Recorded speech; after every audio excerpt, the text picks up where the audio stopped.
vivre un peu partout. Et donc dans quelques minutes, présentation vol libre, d'aigle vautour, faucon milan, des américaines également, rapaces nocturnes. On va, durant cette présentation, bien vous faire voyager à travers différents continents et surtout aller à la rencontre de différents oiseaux de proie. On rappelle aussi qu'ici le protocole sanitaire impose le port du masque suite à un arrêté préfectoral. Donc il faut s'il vous plaît porter le masque tout le long de votre présence dans l'enceinte de la Vallée des Aigles. Bien évidemment quand vous êtes sur l'aire de vol, également dans le château, la boutique, les toilettes, où que vous soyez, il faut encore se soumettre à ces mesures sanitaires. Merci pour votre compréhension. Voilà, je rappelle aux personnes qui arrivent qu'une présentation commence dans quelques minutes. Vous pouvez dès à présent venir rejoindre l'aire de vol et vous asseoir sur les bancs. La présentation des oiseaux commence donc dans l'instant. Je vais au préalable bien vous donner des explications sur ce que vous allez voir. Donc des oiseaux de proie, puisque aigle vautour, faucon, milan, des américaines également, rapaces nocturnes et tous ces oiseaux, eh bien ils vont évoluer, voler librement. En effet, ils n'auront qu'un fil, aucun lien qui puisse les rattacher à leur soigneur au château. Alors bien sûr, avant d'être mis en vol libre, ils auront suivi au préalable un entraînement. On aura appris déjà à ne plus avoir peur des spectateurs. Vous savez que dans leur milieu naturel, ces oiseaux sont, disons, méfiants. Ici, ce n'est pas le cas. On va dire plutôt bien familiarisés, cependant pas suffisant. Il faut qu'ils aient leur faculté de vol. Un plumage donc dans un état parfait. Ainsi, mis en vol libre, il faut savoir que ces oiseaux pourraient partir. Pourquoi pas ne plus jamais revenir? Vous verrez, en principe, et si tout se passe bien, eh bien, devraient revenir ceci, on va dire, d'aussi haut, voire d'aussi loin qu'ils se trouvent. Vous noterez d'ailleurs que pour la plupart d'entre eux, ils viendront se poser sur ce gant de cuir que porte soigneur au bas gauche. En fait, ce gant de cuir sera le signal retour de tous ces oiseaux. Alors, ce que l'on veut vous proposer ici à la Vallée des Aigles, c'est de faire une forme de voyage à travers différents continents et surtout aller à la rencontre de différents oiseaux de proie. Les oiseaux de proie, il y a encore des préjugés puisqu'on continue de les appeler ces vilains rapaces. Ici, le but, c'est que vous ayez, je crois, le contact que l'on pourrait qualifier bien de quasi direct avec quelques-uns des grands rapaces que l'on peut voir au monde, mais également cette vision un peu plus objective, voire positive sur le monde des oiseaux de proie. Pour ce faire, je vais partir du côté de l'Asie. L'Asie, c'est le berceau de la fauconnerie. On y fera d'ailleurs une première rencontre, puisque un faucon viendra, vous verrez, faire des passages, on va dire, à vive allure sur un objet en cuir qu'on appelle un leurre. S'en suivra le survol d'un des plus grands aigles au monde, donc quittera l'Asie pour aller sur ce grand continent qu'est l'Afrique. L'Afrique, eh bien, c'est différents types d'oiseaux de proie. On rencontrera un certain nombre d'entre eux. On basculera côté des deux Amériques, on partira sud pour arriver au nord du pays, puis toute dernière escale sur le vieux continent, sinon en Europe, et bien que s'achèvera notre tour du monde à la rencontre du monde des oiseaux de proie. Et vous verrez pour chacun d'entre eux des vols différents et certains d'entre eux des techniques de chasse plutôt bien appropriées, comme va nous le montrer celui qui arrive dans l'instant. On est en Asie, c'est le jeune faucon, je suppose. On est en Asie, Asie du Nord, avec un jeune faucon qui va venir faire ses évolutions et cet exercice très particulier. On ne demande pas à celui-ci de s'arrêter sur le banc de son soigneur. Regardez, vous allez voir, il faut faire des passages à vive allure sur un objet en cuir attaché à une lanière qu'on appelle avec un répondeur rapide, de faible amplitude. Il y a de la part du faucon qui prend de l'altitude. Alors il est jeune, de temps en temps il va avoir des petites accélérations, mais aussi quelques hésitations, forcément, avec un battement d'aile rapide, de faible amplitude. Il y a de la part du faucon, recherche d'éloignement, voire quelques d'altitude, à faire le mieux, amorcer l'attaque sur la fausse proie. Vous observez au passage, regardez encore le faucon, et bien que dès qu'il incline sa trajectoire, voire resserre pourquoi pas de temps en temps les ailes du corps, on peut prendre des vitesses assez conséquentes, le faucon. Et du au fait que on peut l'applaudir doublement ce jeune oiseau. Il est vraiment... Vous voyez, juste pour explication, c'est un oiseau qui est né dans notre centre de reproduction cette année. Il a évidemment suivi un entraînement de plusieurs semaines et on commence tout doucement à l'intégrer dans les différentes présentations. C'est-à-dire que quand on arrive à la fin du mois d'août, eh bien, tous les oiseaux qui ont été entraînés pendant le mois de juillet, août, surtout les jeunes comme ça, eh bien, on commence tout doucement à les intégrer. Alors évidemment, le contenu du leurre, c'est son repas. Dans l'instant d'après, bien ce faucon va être remis à son emplacement. Il faut savoir d'ailleurs que tous les faucons autour du château là-bas sont nés chez nous, dans notre centre de reproduction. Nous avons chaque année, différentes espèces de rapaces. En l'occurrence des faucons, mais également différents types d'aigles, et des vautours, et des rapaces nocturnes, etc. etc. Alors, on lui laisse toujours le temps à ce type d'oiseau de bien récupérer, de bien s'alimenter Ce sont des oiseaux qui fournissent des efforts intenses pendant ces minutes de présentation. Ils ont des régimes d'appel de nuit. Vous voyez aussi l'antenne qui dépasse du faucon, c'est un émetteur. Nous équipons, et ceci au moment du vol, la plupart de nos oiseaux d'un émetteur afin de pouvoir les localiser. Ici, en fait, on a un récepteur. L'émetteur nous envoie un signal sonore, un bip et un signe. Nous connaissons la situation géographique exacte des oiseaux. Si l'aventure venait à s'égarer, on peut encourager ce faucon gerfaut qui a plein des choses. Avec cette femelle d'aigle de stellaire, Riesenseeadler, un oiseau, ce pigargue de stellaire, qui vit dans l'extrême nord de l'Asie, jusqu'à cette presqu'île du Kamchatka, et qui, quand la mauvaise saison arrive, c'est-à-dire l'automne, peut tout à fait aller migrer du côté du Japon, de la Corée, pour passer l'hiver dans des climats si tant est un tout petit peu plus doux. Un oiseau qui, avec ses 2 mètres à peu près, 2 mètres 50 d'envergure, le poids, moyenne de 6 kg, bien fait de cette femelle d'aigle de stellaire que ce soit l'un des tout grands aigles au monde. Alors elle a été nommée ainsi puisque c'est Wilhelm Steller qui a découvert cet oiseau dans son milieu naturel.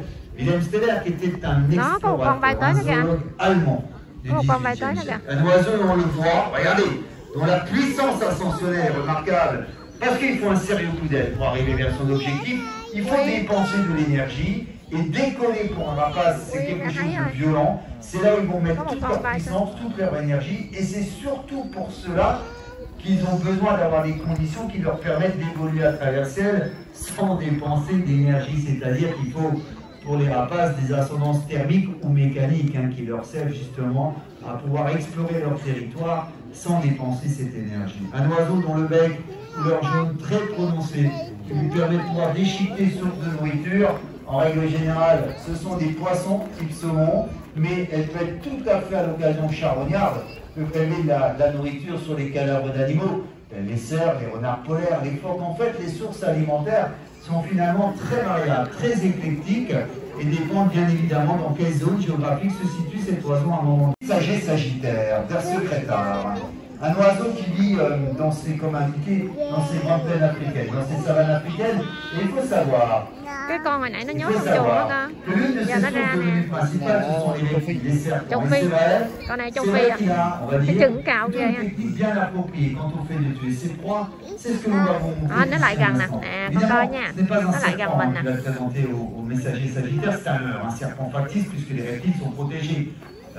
Par la loi, mais celui-ci va cependant utiliser cette même technique qu'il emploierait dans son milieu naturel. Regardez, on est en activité, on fait glisser de l'heure le serpent factice devant le serpentaire. Une fois qu'il le rattrape, eh bien, il commence à l'asséner du coup de patte. Donc de manière plutôt virulente, mais également précise. Puisqu'il faut savoir que le messager sagittaire frappe la tête du serpent afin de l'écraser, cette tête. Une fois qu'elle est écrasée, forcément le serpent meurt. Et ainsi, l'oiseau secrétaire peut consommer sa proie. On le nomme ainsi secrétaire. Vous voyez que l'orne que dépasse de sa tête ses plumes. Et ce nom de secrétaire est en référence aux ordres de loi qui fut un temps écrivait avec des plumes noires et qu'il mettait à la fin de leur écrit derrière leur oreille. C'est un oiseau qui se déplace à pied. Évidemment, il sait voler. Il peut surtout courir à 20-25 km/h. L'oiseau secrétaire qui nous a fait la danse du serpentaire. Et je crois qu'on peut le remercier parce qu'il a parfaitement fait les euros dans l'enceinte du château. Quelques autres venir évoluer derrière vous qui vous trouvez sur les différentes rangées de bancs. Mais, et c'est important, parce que les enfants sont en position inférieure à celle des personnes qui les accompagnent. Ne circulez pas trop, s'il vous plaît. Pour la présentation des vautours, regardez devant vous, pensez à vous baisser. La spécialité de ces voiliers, c'est de passer au ras de vos têtes. Différents types de vautours, qui viennent d'ailleurs de régions africaines bien différentes, avec des tailles, des poids, des envergures différentes, mais qui ont cet objectif commun de passer au ras de vos têtes. Attention, parce que on a du vautour à tête blanche qui est parti côté de peine. On va voir s'ils arrivent tous les deux à pouvoir gagner un petit peu de hauteur. C'est un peu laborieux parce que le temps est très là. Les affronts sont ils ont l'expérience, on verra. Les gars, ils sont là, les vautours.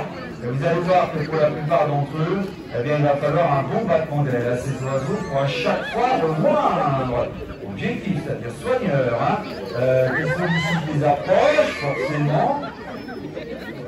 Moins compliqué. Les enfants qui sont debout sur le banc, là, s'il vous plaît, vous pouvez, voilà, s'ils vous mettent assis. Merci. Moins compliqué pour les petits comme le panier, c'est du capuchon, qui est bien évidemment du percocet, le duo là, Rupel Fauve, eh bien ceci doit s'employer à dépenser bien plus d'énergie, alors que normalement, alors là les percocets aussi qui évoluent là, tranquillement, alors que normalement ces oiseaux sont faits bien plus faits pour cette pratique de vol à voile. Du vautour palmiste, du vautour percnoptère, du vautour à tête blanche, hein, dont l'inventeur est parti côté palmé de l'heure. Tout ça, ce sont des oiseaux que l'on peut voir effectivement en grand nombre dans les nombreux parcs nationaux d'Apas au monde. Le nôtre qui s'appelle Arthur. Et si vous voulez accueillir Arthur sur vos genoux, c'est simple, il suffit de vous asseoir sur le premier rangée devant, vous allongez les jambes, vous serrez les genoux. Arthur fera le tour de la présentation. Voilà, même le sol. Coi kìa, nó lại kìa. Ôi, con này bự quá anh. Et une fois qu'Arthur est sur vous, ne bougez plus. Vous pouvez tout simplement le déséquilibrer. Laissez bien faire les branches. Anh ngồi đi, anh ngồi đi. Anh ngồi xuống đây cho nó đi qua. Bien parallèle, ouais. Con bắt cắn chân bà. Vậy em ngồi nha. Nè bà ngồi em cho. ngồi nha, em ngồi nha. Vậy. Em ngồi cho. Anh giữ hai Coi đứa. dơ. Bây giờ mình ngồi xuống nè, cho con chim nó đi qua chân mình đó. Con muốn ngồi thì anh Ban ngồi đi. Nó đi qua chân từng người á. Thôi anh Ban ngồi lên ghế đi, để ba ngồi được rồi con, để ba ngồi được rồi. Đó, nó đi lại từ từ á, nó đi bước qua chân á. Chân cánh ngang với anh Ban nhỏ xíu à, làm sao nó bước qua. Cái con này bự ghê anh ha.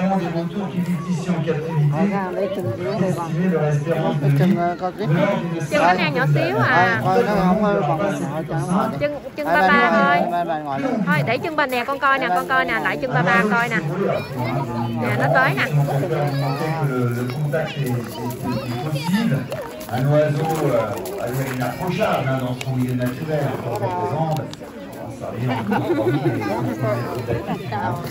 et de voir nos oiseaux qui soient dans leur volière de vie, hein, de repos, ou alors sur leurs différents espaces, allez les voir et peut-être aussi prenez le temps de lire en fait les panneaux devant chaque espèce. À nó có cái ấy cái chân rồi, nó bị cắt móng rồi. Quy nó cho bước lên chân mình luôn á. Nhưng mà chân nó cắt móng rồi, chứ không mấy là chạy chân hết. Quy.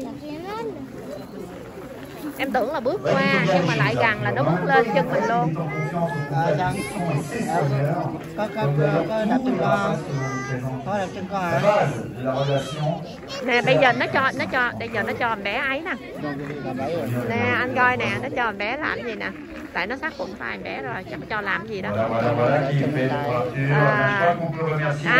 Cho con chim nó lên tay con bé. Coi nha. Đó. Nè, tới bé này nè.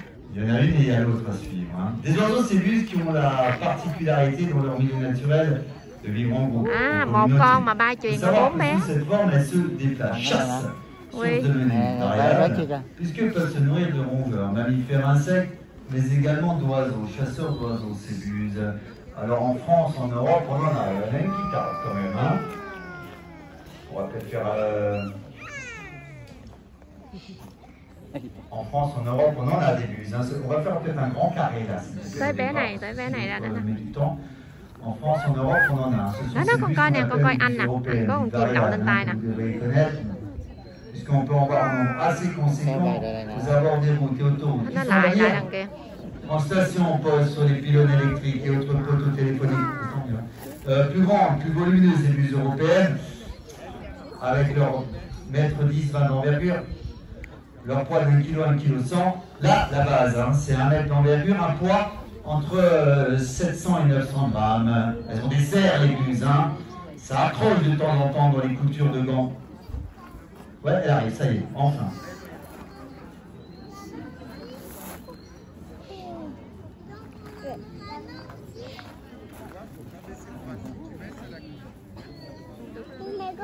Oui, également on fait des rappels, on les voit, ces rappels. Ils se font perpendiculairement aux trajectoires des oiseaux. Ensuite, effectivement, on les oriente.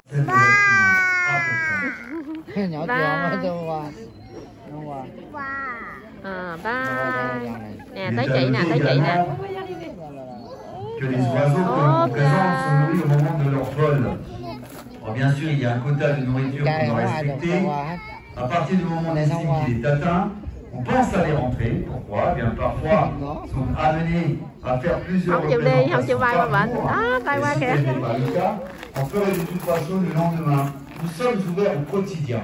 Ainsi, les oiseaux volent tous les jours pendant la période d'ouverture. Il faut bien entendre et comprendre qu'ici, quel que soit le rapace qui vous est présenté, vole au minimum une fois par jour, tous les jours. Ce n'est pas le cas dans la nature. Dans la nature, quand un rapace part en vol, c'est pour aller chercher de la nourriture. Ils font ce que l'on appelle des vols utiles.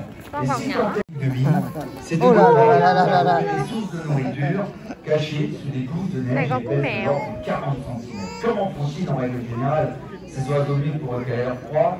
Eh bien, il faut savoir qu'il y a un tout petit souffle d'air qui se lève. Là, regardez, hop là, ça lui permet, quand il est déployé, eh bien justement de gagner un tout petit peu de hauteur, mais surtout de s'économiser pour rejoindre son soigneur. Alors, attention, parce que maintenant, on va le mettre en version capture de pêche. Alors, est-ce qu'il va prendre le large? Si tant est que ce soit le cas, regardez, la récompense elle est placée à l'eau, il vient basculer, frapper, capturer, emporter.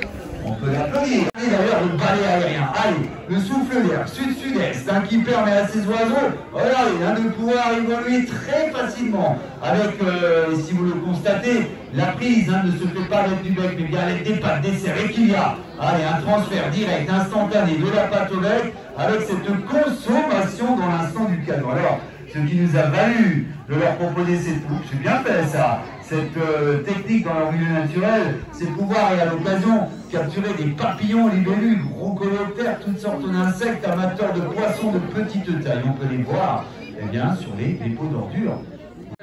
Pour Albert, qui voit en cet œuf un véritable bon et copieux repas. Alors, petit, pas équipé, ils ont eu un réflexe étonnant. Regardez, Albert, il a commencé à nous montrer la solution, elle est là, elle est finalement assez logique. Vous voyez qu'il est en train de prendre un caillou, un galet dans le bec. Maintenant, on porte du côté de l'œuf. Et ça, c'est fait.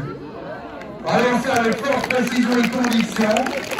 Et cette coquille de plate ne lui a absolument pas résisté très longtemps. Qui plus est, savait qu'il y avait des cadeaux à l'intérieur. Les Allemands l'appellent Schmutz, le retour des ordures. Les Anglais, Egyptian retour d'Égypte. Nous, poule des pharaons. Mais ce qu'il faut retenir de ce que ce retour Percnoptère vient de faire devant vous. La buvette est également à l'intérieur du château. Et rendez-vous à 15h30. C'est un mur noir qui était parti en balade qui rentre tranquillement. Merci.